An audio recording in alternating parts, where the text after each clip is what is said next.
Hi, my name is Eddie Eniel. Hi, hello, I'm Anthony Gaeta. And this is Filmmakers Review, a movie review podcast. Thanks for tuning in.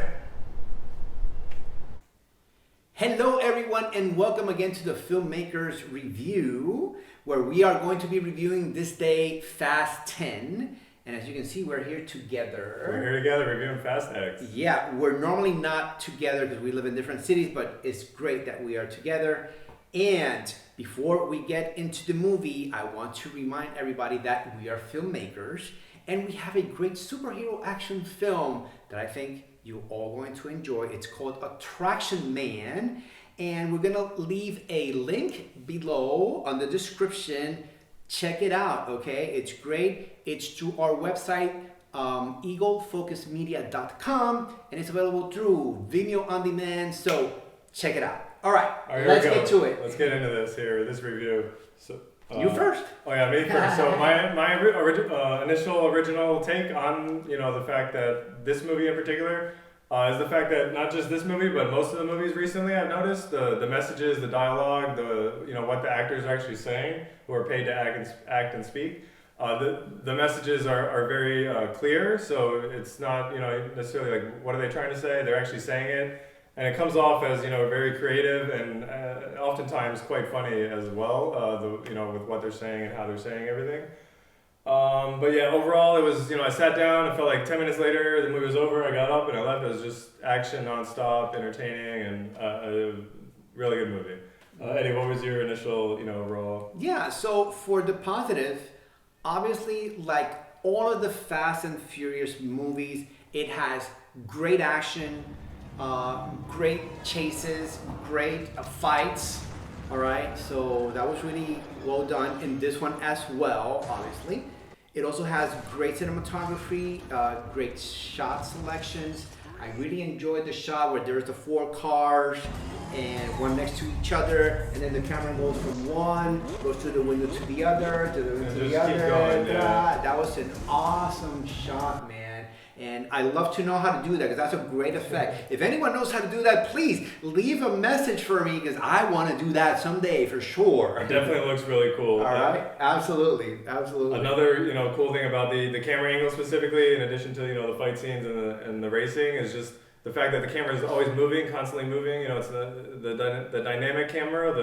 The camera that's moving now is very entertaining, and it kind of gives you more of a feel like you're actually present, so to speak, inside of the film. Like it immerses you into the experience of what you're seeing on the screen. So yeah, there's that, and then also the locations I wanted to mention of this movie. They went pretty much several different continents. They went from possibly Antarctica. There was somewhere really cold, like the North Pole or something. Yeah. I don't know, like the North Pole. Or a really cool set. Could have been a studio, but I was waiting for Santa Claus to come down to appear there. It looked cold in that scene. Also, they started in LA, and then it went on to like Rome, I think Naples, and then Rio, Portugal, and London as well. So yeah, it was and just very, very dynamic locations as well. Mm-hmm. So did you have anything on locations or anything else to? No, I just wanted to mention that the first scene was shot on a bridge in Puerto Rico, and it pretty much ended there too. So it began and ended there. It was interesting. Mentioning Puerto Rico, it was great. Another positive point that I've seen is that it was great to see Rita Moreno playing the character of Abuela.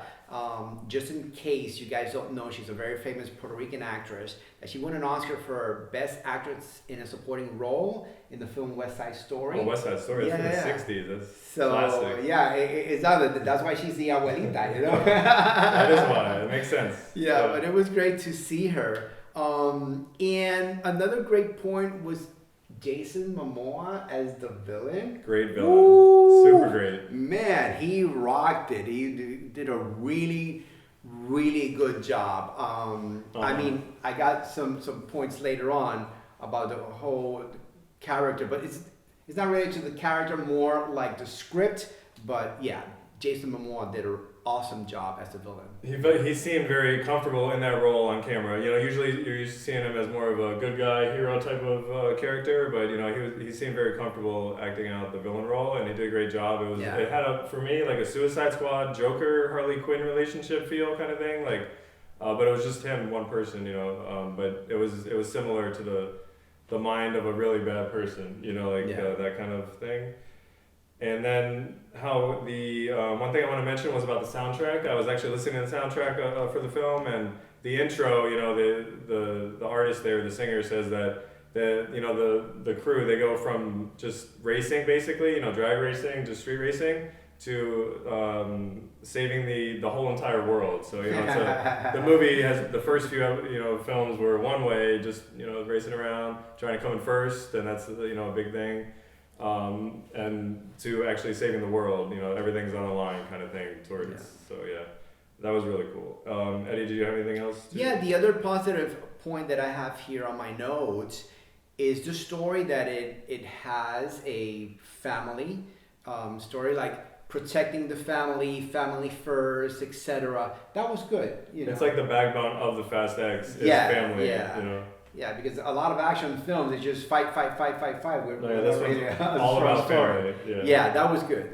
One thing about that, there are two quotes. One of them involves the family. So the villain, Mr. Reyes there, played by Jason Momoa, he actually says, "You've saved so many lives.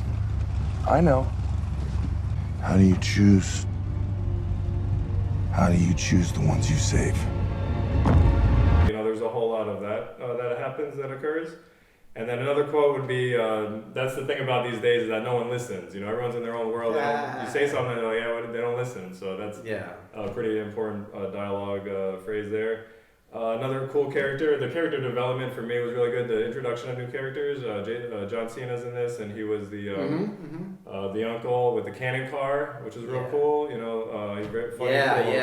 That was cool to see. Yeah, and then the bridges, how it started with the flame.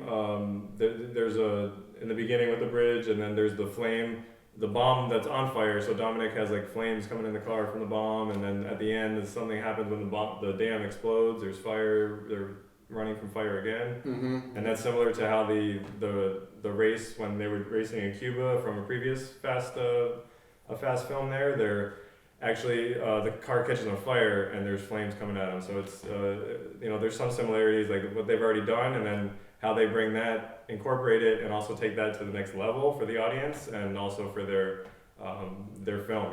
It's kind of like what they do. Eddie, what else you got about this film here? Yeah, well, now let me go to the negative points, which are a few that I have here.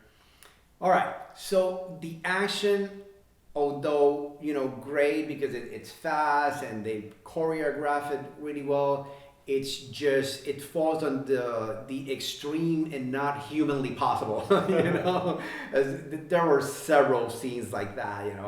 He jumps off a plane to a street without a parachute, and the car is okay. And there's a few that was a little bit over for me, for my taste.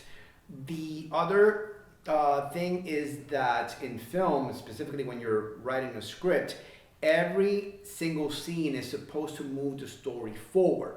Well, there's two particular scenes that I can think of. There might be more, but the ones that I have, for example, are one is the fight between the character Letty and Cypher, right? So what happens is that Cypher is actually going to get Letty out of jail. You're welcome. But what does Letty do? She beats the crap out of Cypher. You know what I mean? That was an intense scene. It's like, why are they fighting so long? It's like why? Yeah, So what ended up happening is that Letty, after she beat up Cypher, she went out of the jail and she knows that she's in Antarctica and she has, it's cold and she can't do anything. So she goes back and there's Cypher with a coat on her hand. Thank you very much for beating the crap out of me. Here's my coat.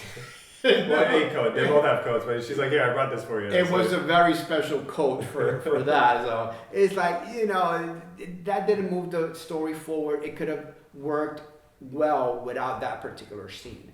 The other one was that, you know, the Reyes, the villain, it's like they had to put a woke scene.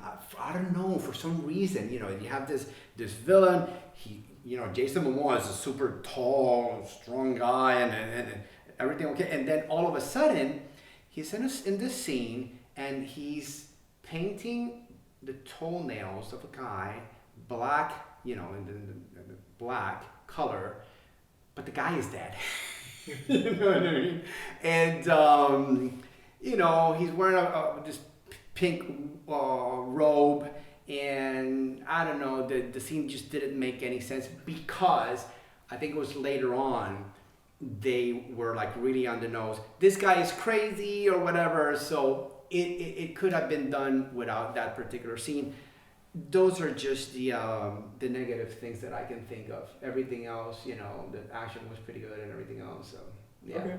Yeah, I had something to mention about the negatives. I mean, I understand where he's coming from. I'll start with the last one there, the most recent one, the awkward scene with Mr. Reyes, you know, Jason Momoa, where it just kind of like develops his character, gets you in the mindset of him, of how he's gone from, you know, juvie to prison, from psych ward to psych ward, and he's got all this money, and they stole his safe, so he's just like, you know, he'll do anything pretty much. I think that's what the message they're trying to give. But the scene with the painting the nails and everything, the colors, the black different colors, you know, it was a little lengthy and awkward. But you know, then at the end he's like, I'm gonna get someone to dig your graves, you know. He was talking to dead people essentially for quite a while. And then the fight scene with the ladies, that was, you know, with Cypher and Letty there. It was like, why are they fighting so long? Like, I understand that there's a lot of, you know, hatred and revenge and, you know, wanting to get back for all the bad things that Cypher has done. But, you know, she says, like, the enemy of my enemy is you, so now you're not my enemy anymore, you know, the other enemy is. So, and she said that to Dom, and Dom held back, you know, he got real mad, but they didn't actually fight. I guess they let that build up. You know, the Dom and Cypher scene was in the beginning, and then the Letty and Cypher fight was toward the middle to the end, so that's when it just like everything let loose and they weren't able to hold back the anger. I just want to mention real quick. Yeah, and let me answer that. I'm sorry. Yeah, go ahead. And I just think if they just wanted to add a female fight scene, well, at least wait until you're out of prison. This other Cypher helps you, you're out of prison, and then maybe kick her butt afterward or something, but not before. You know what I mean? So anyway, it was a bit awkward. Not a bit, it was a lot awkward for me. You know, so anyway, go ahead, Anthony. Oh yeah, so well, regarding the Cypher, so when she does go drive up to see Dom at his house, you know, to let him know what's going on, and that, you know, Cypher actually says, like, I met the devil, and she's like, which was disappointing because I thought I was the devil. Like Cypher, she was like, you know, really bad, you know, she was a villain essentially, like one of the worst villains. But then she meets Jason Momoa, Mr. Reyes, you know, Jason Momoa's character, Mr. Reyes, and she's like, this guy's the devil. I thought I was. I'm disappointed. It was a funny scene, but the point is that she pulled up in a DeLorean, you know, the Back to the Future car with the Falcon doors that open up, and it looked like an electric car, like the headlights. I heard they might be coming out with a prototype, so it was just cool to see that. Another character was Pete Davidson was in it, and he's like a woke guy, you know, he's in the internet cafe, and he's like, hey, you know, we got the fun cookies or the fun brownies, you know, and it was just, it was funny to see him, and you know, they're fighting in his shop, and he's like, you guys are causing like thousands of dollars worth of damage, you know, he's not like you're causing like a whole lot, it was like you're just causing a little bit of damage. So it had a good, a funny vibe. So I just wanted to mention some comparables to the film. I thought where the film Italian Job was similar to it, how you know, there's a heist, they're trying to steal things, there's a lot of cars. Also Operation Fortune, I believe the pronunciation is the Ruse de Guerre. Is that how you say that? Full title of the movie. Jason Statham is also in that movie. It's kind of like, in that movie specifically, it's like the witty things you would say to someone who's very successful if you had the time to think about them and the opportunity when you meet them, instead of being like, oh, I just met this person, what do I say, you know, like that's really what I liked about that movie, and also other movies seem to be doing that lately. But that's pretty much all I have. I got a closing mark. Eddie, did you have anything else to add? No, I just have my closing marks and that's it. Okay. So yeah, I'll go first. Overall, I thought it was it was good to see some new introductions to the Fast saga, and also the homage that was paid to the previous films. They brought back the stealing the safe. Paul Walker's in there and he's driving with Dom, and they lead in Aquaman into that. Jason Momoa's character, he falls in the water, and so that was cool how they incorporated him being Aquaman, and he was like essentially, I think he said he was dead for 2 minutes while he was underwater when he flew off the bridge. But yeah, it was a good movie. I'd say I'd probably give it like an 8.7 rating overall. It was good. It's just they just keep making movies, and it's similar but still next level. So yeah. Eddie, how about you?